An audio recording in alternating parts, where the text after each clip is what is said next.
And a lot of the things that we have done and delivered over the last few years and got about to go live this year are all related to cross-border payment, especially the one that is coming up with Grab and Ant. How can we allow users in this region to be able to use their native home wallet to be able to seamlessly make payment in all the national QR code when they travel from Singapore to Indonesia or from Philippines to Singapore itself? We were very fortunate along the way that we got investment to come in. This is not something that a kampong kid from Jambi or a middle-class kids in Singapore easily get out like this. We really treasure this opportunity. Everybody has mom. When I said that my mom loves me, I want to give the gold, the wedding gold, to me so that I can sell this, become a cash, and then pay that for study so I can change my life. That will be relatable to the maid workers in Singapore too, sending the stablecoin so the kids can study and become a successful women in the future, career women. And other employees have mom too. They will realize how much their mom loves them and give them the money so that they become successful today working at Fazz and changing the life of other millions of moms with the stablecoin, millions of kids receiving the money with the stablecoin, millions of merchants, agents to earn more money, to fight for their family, so their family can make the kids more successful.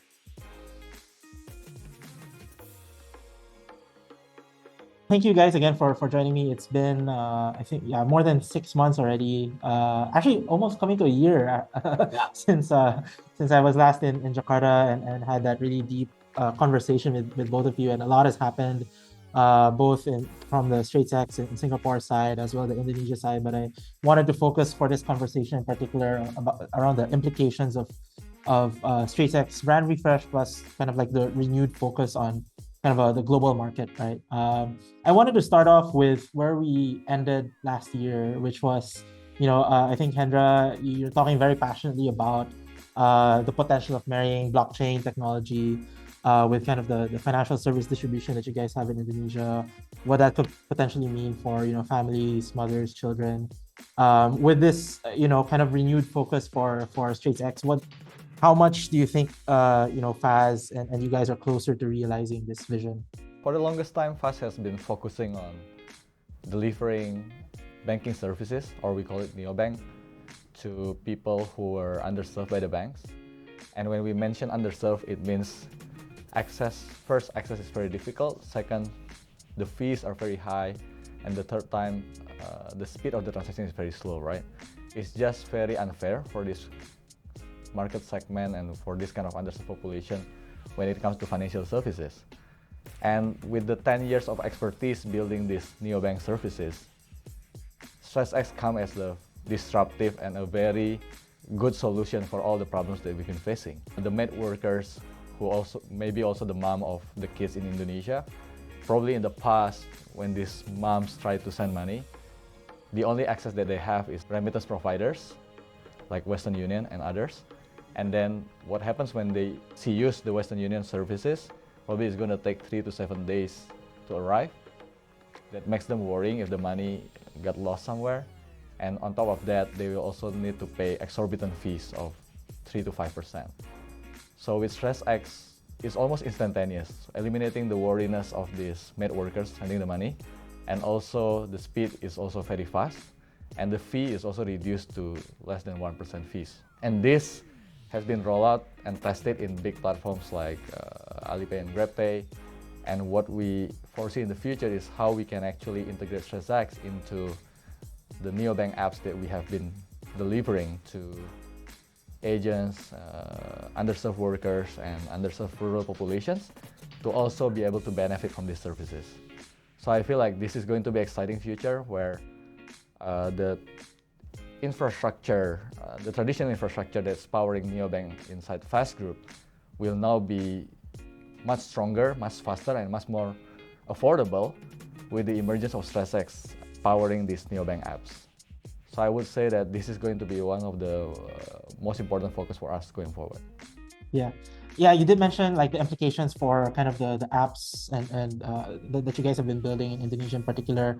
And Tianwei, I'm sure like Indonesia is just one part of the bigger picture for you guys. Maybe you can share a little bit more broadly how the rebrand is expanding the horizons of StraitsX in terms of how you guys are delivering your value proposition and services. Thanks, Paolo, for the questions. If you think about it, the last time we met 6 months or almost a year ago, actually, right? 9 months ago, we are still only getting started, but right now you can really see a lot of progress that has been done in the last 9 months. The launch of XUSD, our US dollar denominated stablecoin, on Binance being a major hallmark in early compliance for the upcoming well-regulated stablecoin issuance framework out of Singapore itself, has been major shift that we are no longer just a small Singapore or Southeast Asia or Indonesia-based startup to be a global player in this stablecoin field itself. So the brand refresh that we recently kicked in actually has been in the works for the last 6 months itself, is that we recognize the original brand, which we have started for StraitsX more than 5 years ago, was centered around what we feel then. This was the things that we need to get right, which is to get the brand out there to let people understand within the use cases of our market, be it Singapore and Indonesia, how stablecoin potentially can be used to disrupt some of the existing problems that we are facing, from what Hendra has mentioned earlier on in terms of transaction speed, in terms of fees. What have happened over the last few years have given us a lot more confidence that the technology works and the impact that we can do are real. And with MAS and also Binance support right now, launching of XUSD, regulated stablecoin on an international #1 exchange in the world, we feel that our reach right now is beyond Southeast Asia. We are now really a global company.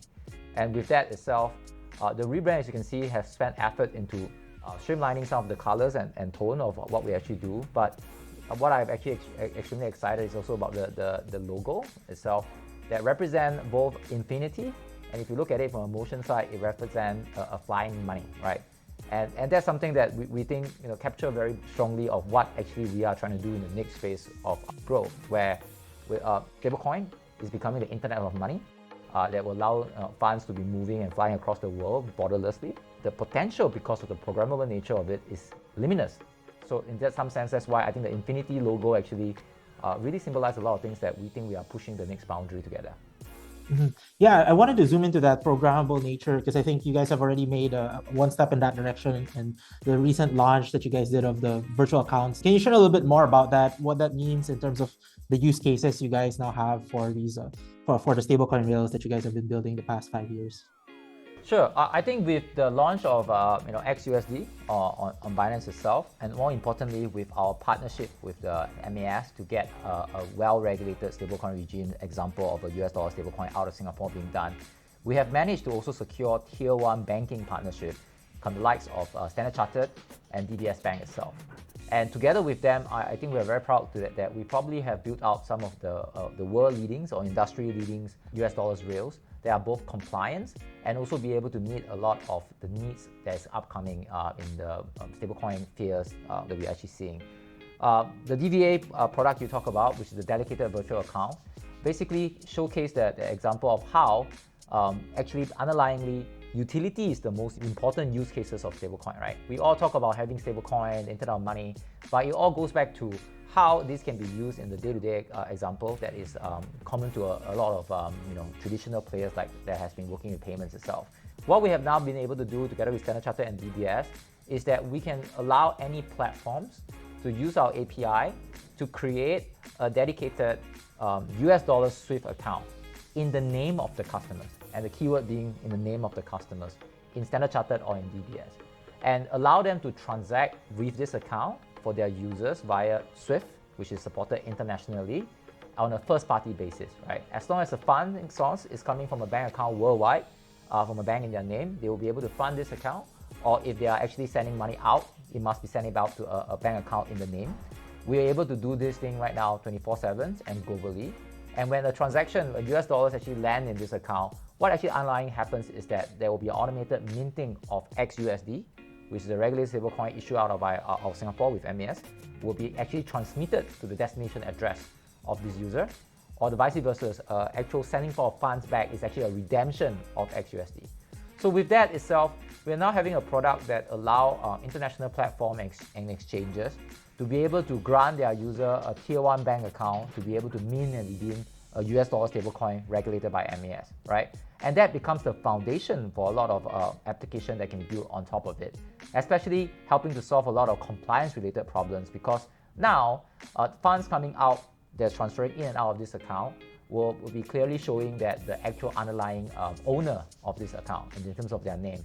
And for a lot of FIs, especially international Tier 1 FI, which have very strict AML controls like we do, This is an absolutely necessary step to help streamline the AML process, because they will then know that who is the underlying users they'll be interacting with, which they can apply the appropriate AML and sanction requirements. Yeah, so I guess it's really a compliance layer that you've added to kind of strengthen the connectivity between kind of like the Web3 aspect with kind of like the Web2 with Swift and all of that. A lot more institutions are recognizing the value of this.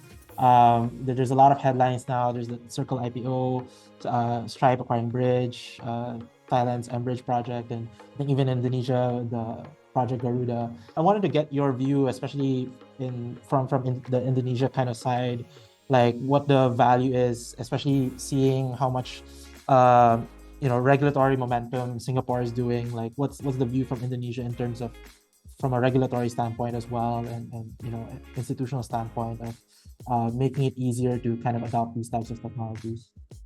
And maybe before this, let me quickly jump on this that you just mentioned, Paolo. I think one of the big things that we have over here at SIN is that we think the next phase of growth in the whole stablecoin market, as you can see here, today we are dominated by both Tether, which is really unregulated, and Circle, which claims to be regulated in US. The total market cap of all the stablecoin right now is about 200 to 300 billion, which depending on the day you're looking. But a recent Citibank report already projected that this will grow to be a $1.6 trillion market by 2030, which is not too far away. We're less than 5 years away from 2030 itself, right? And that's really, truly astonishing. And if you deep dive into that, you will realize that the growth cannot come from the crypto trading industry on its own. The crypto market as of today, as I checked this morning, is just $3 trillion, right? So it cannot be 1.8 trillion of that will be just, 1.6 trillion of it just coming from the crypto trading. The real adoption will come from mainstream adoption. And this is why I think that it sets us apart as a regulated stablecoin issuer out of Singapore, and more importantly, having tier 1 banking support, is that unlike like Tether and even Circle in some sense, right? They do not have banking support, and most of the transactions are done on a peer-to-peer basis, right? For example, today, you and I don't have a way to mint USDT directly, right? You can't just have open an account with Tether, do a bank transfer and expect to get USDT, or vice versa. You can't figure out how to redeem directly USDT. And Circle has similar hard requirement itself, and that's because there's a lack of banking payment support coming from banks like DBS and Standard Chartered or JP Morgan worldwide, right? That most of us actually host our money with. And that's the clear differentiation that we have, right? Because we are a regulated stablecoin issuer with strong banking support, we are now directly able to, what I explained through the DBA product, give an account that allow any consumer or any corporate out there to be able to mint and redeem using the existing payment infrastructure that they're very used to. And with that, maybe I'll hand it over to Hendra to talk more about how Indonesia is seeing this as well. Yeah, I think the US just passed the Genius Act through the Senate, yeah. What does it mean, right? So it's more than just Circle IPO valuation, but what does this new underlying Genius bills from the US government will create effect into the whole financial industry? I mean, we all know that US is one of the front runner when it comes to building new technologies. One of the very important things now is AI, right? But recently we saw that with these Genius bills and also the stablecoin development, we saw that I think stablecoin will bring the wave into the financial service industry. I would say that what Tianwei was saying in the past, before all these developments, actually stablecoin has been popularized as the way to buy and sell crypto assets. But I think for the next 5 years, what is exciting is how actually it's going to expand beyond just crypto to things that is covered by banks and neobanks. So think about things like cross-border transfer from the maid workers to their kids. Secondly, we can think about traveler who are traveling from their home countries to tourism places and then trying to spend the money beyond their local currencies. There's going to be cross-border payment in this case, like what we observe with GrabPay and Alipay that we have tested the pilot in Singapore. Beyond that, there is a lot more things, right? Like tokenized deposits, tokenized payables that we pilot with Amazon, tokenized real-world assets. If you think about this, basically, we can think of stablecoin as the new platform where all the future neobanks or future bank disruptors will be built. And what does it mean? The whole banking and financial service industry will be rewritten. And then I think the best platform to build all these new platforms in the future will be the regulated stablecoins. while platform like Tether maybe is enough for buying and selling crypto assets, but when you think about expanding stablecoins to all these other real-world use cases that I mentioned, like for banks and neobanks, you need to be regulated. And that's how we are very confident and excited about the future of StraitsX, because not only we are a stablecoin that is powerful enough because we are being listed in some of the biggest exchanges like Binance and Coinbase, but also we are regulated in the sense that we can actually be at the front seat to capture all this expansion into the real world assets. And also, you need to remember that for the past 10 years, we actually live with the real world use cases like payments, neobanks, for some of the most non-tech savvy and underserved users living in the villages. Imagine if this stablecoin can get to the hands of these people, how big is the possibility that we can enable with these new stablecoin developments. So I think Circle IPO is exciting, yes. Genius Bill Act is exciting, but it comes back to our status as the regulated stablecoin and our ability to deliver something that is usable by a lot of populations in emerging markets like Indonesia, in the villages, for all their daily payments and daily neobank use cases. We hope that, like what Tianwei was saying, we are now a global company. If we can bring this to Indonesian, what if one day we can also bring this to worldwide through partnerships or others? So this is a very big market and exciting momentum for us, and we just want to capitalize on this. Yeah. Right. My follow-up question for that is, creating this bridge towards real-world use cases. What edge is it? Really more of a compliance kind of game that you see this kind of progressing forward from a competitive point of view? Like whoever builds out the compliance stack first, or whoever does that first will kind of like have the biggest advantage. Like what other modes do you potentially see players like you guys having as this progresses towards that 1.6 trillion kind of market in 2030? I could quickly jump on that, right? So I think Hendra probably will agree on this thing. I think fintech, what we just talked maybe on the car ride over here, that fintechs, one of the first things that you always need to get done is to sort out compliance, right? Licenses and compliance are actually the long-term investment of a company, and ultimately we are a regulated institution. We need to play by the rules itself. It is a long-term investment. It's also the mode of the business, right? But alone, just with licenses and compliance is not really enough.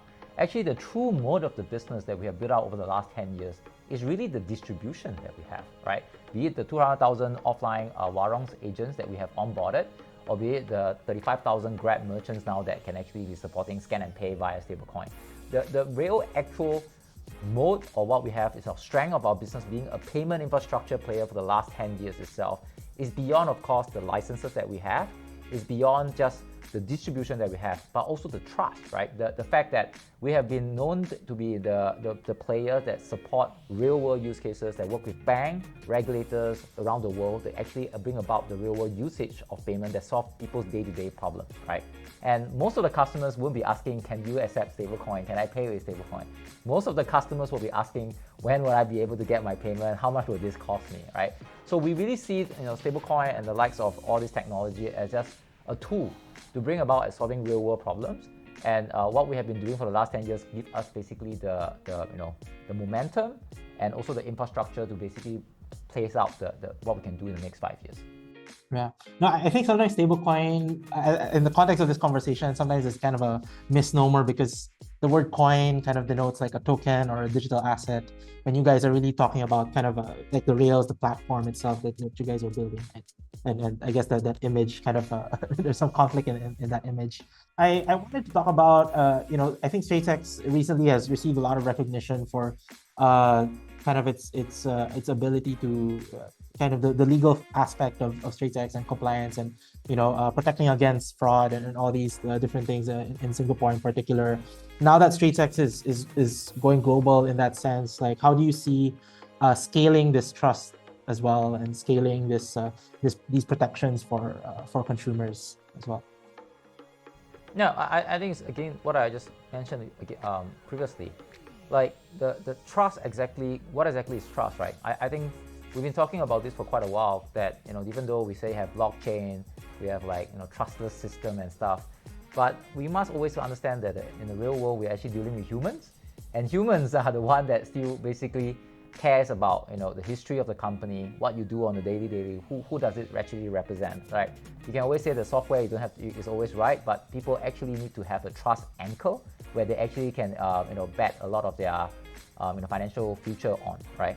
So in that sense, it goes back to the things that we do for the last 10 years, right? Being compliant to all the regulation, passing all the MAS audit or existing police investigation for the last 10 years, which is a constant investment that we have made with the awards and licenses that we have attained over the last 10 years across Singapore and Indonesia. Is a showcase and a hallmark of the kind of effort that we constantly have to invest into to gain the trust of regulator, to gain the trust of the consumer. Or is it the customer support agents that we painstakingly train and enable to basically be the frontline staff to deal with a customer complaint, right? Because when things go wrong, people cannot be saying that I want to talk to a software. They want to talk to a human that basically will solve their problems. And stuff like that are the stuff that we have been investing heavily over the last 10 years and will continue to invest to build up trust. And what actually we say about the scaling part here is that it's just basically be building on this foundation that we have now that the reach can now be a lot more borderless because of the interoperability and the borderless nature of blockchain, right? The customers does not have to be based in Singapore or does not have to be based in Indonesia to get the same level of trust and the same level of assurance that we have built out on the customer support and the technology over the last 10 years. And so, my last question before we wrap this up is moving into like 2030, the expansion that you guys view for Fazz and StraitsX, is it more of a distribution, kind of just building a distribution, as you mentioned earlier, that being like a really key moat for the company, like finding more partners and unlocking more potential customers? First, definitely stablecoin is a new thing that is going to rewrite a lot of rules. We saw that when there is a new revolution like mobile technology, many of incumbents will be replaced by the new players who are adopting the new stuff, right? And then the way we think about stablecoin is not about the coin itself, but it's about the fundamental, how it's going to change the way financial service being delivered in the future. In the past, with the emergence of Apple Store and Google Play, we saw that all the traditional banking being replaced by digital banks or like neobanks, like Revolut and Nubank, etc., etc. And we saw that all these players are killing the existing incumbents. So stablecoin is kind of like this mobile technology is going to change the whole playbook. And I believe that the future controller of the banking market share will be built on stablecoin. That's for sure. Just like Nubank and Revolut is successful because being built on mobile technology, I think stablecoin is going to be important. And what does that mean, right? First, for our own neobank itself within Fazz Group, we'll need to adapt ourselves to capitalize on this technology so that we can build distribution with this technology. Because like what we have discussed before, right? Stablecoin actually making a lot of things much better, much more affordable, and much faster. So actually, this is a very good value prop for the users. And then we should try to use this value prop to get viral growth and get as many distribution as possible. But on the other notes, beyond our own ecosystem of neobank apps for the agents and the underserved customers in the rural, there are also many banks and other players who also want to capitalize on this technology. And the way we think about it is that we can be the underlying infrastructure to help them shift to this new, exciting stablecoin infrastructure that will make them better, faster, and even cheaper. Those are the reasons why we can onboard many of the big banks like K-Bank in Thailand, Alipay in China, and also GrabPay in Singapore to be onboarded into our stablecoin platform as well. I would say that the stablecoin itself provides a very differentiated product that will enable our own ecosystem of neobank apps to grow very fast, but also enable our partner who want to adopt our SDK to also benefit the same fast growth, And because of this differentiation, then we can use this stablecoin to build a very strong distribution across our partners and our own ecosystem of neobanking apps. So it's kind of go hand in hand between the differentiation and the distribution.